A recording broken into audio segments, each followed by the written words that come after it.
بسم اللہ الرحمن الرحیم۔ نبی آخر الزمان سرور کونین والی دو جہاں رحمت للعالمین کی زندگی میں یوں تو کئی معجزات آپ سے منسوب ہوئے، مگر آپ کے وصال مبارک کے بعد بھی آپ کے معجزات صحابہ کرام رضوان اللہ اجمعین کے ذریعے اپنی روشنی سے اسلام کو منور کرتے رہے۔ اسی طرح ایک واقعہ جنگ یرموک میں پیش آیا، جب جنگ یرموک میں حضرت خالد بن ولید رضی اللہ تعالی عنہ کی ٹوپی کہیں گم ہو گئی۔ حضرت خالد بن ولید بہت پریشان ہوئے۔ آپ نے اپنے ساتھیوں کو حکم دیا کہ فوری طور پر ٹوپی کو تلاش کیا جائے۔ جرنیل کا حکم ہوتے ہی ٹوپی کی تلاش میں سپاہی سرگرداں ہو گئے۔ بہت دیر تک اس ٹوپی کو ڈھونڈتے رہے مگر ٹوپی نہ ملی۔ حضرت خالد بن ولید کی پریشانی بڑھتی چلی جا رہی تھی۔ آپ نے پھر حکم دیا اس ٹوپی کو ہر قیمت پر تلاش کیا جائے۔ سب پوری تندہی سے ٹوپی کی تلاش میں لگ گئے۔ بہت دیر ڈھونڈنے کے بعد آخر کار ٹوپی مل گئی۔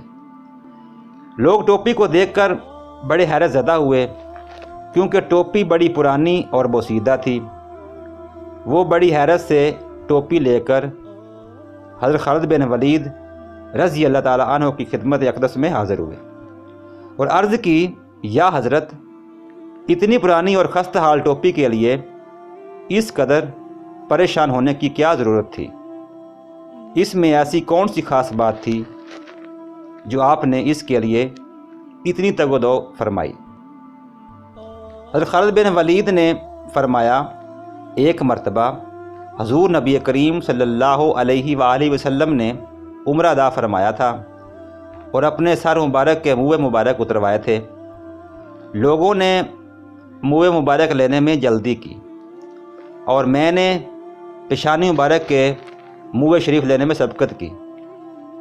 اس کے بعد حضور نبی کریم صلی اللہ علیہ وآلہ وسلم نے ان منہ مبارک کو اس ٹوپی میں محفوظ فرما کر مجھے عنایت فرما دیا۔ اس کے بعد میں جس جنگ میں بھی شریک ہوا، یہ ٹوپی میرے ساتھ رہی اور اللہ تعالیٰ نے اس کی برکت سے ہر مرتبہ مجھے فضا و نصرت عطا فرمائی۔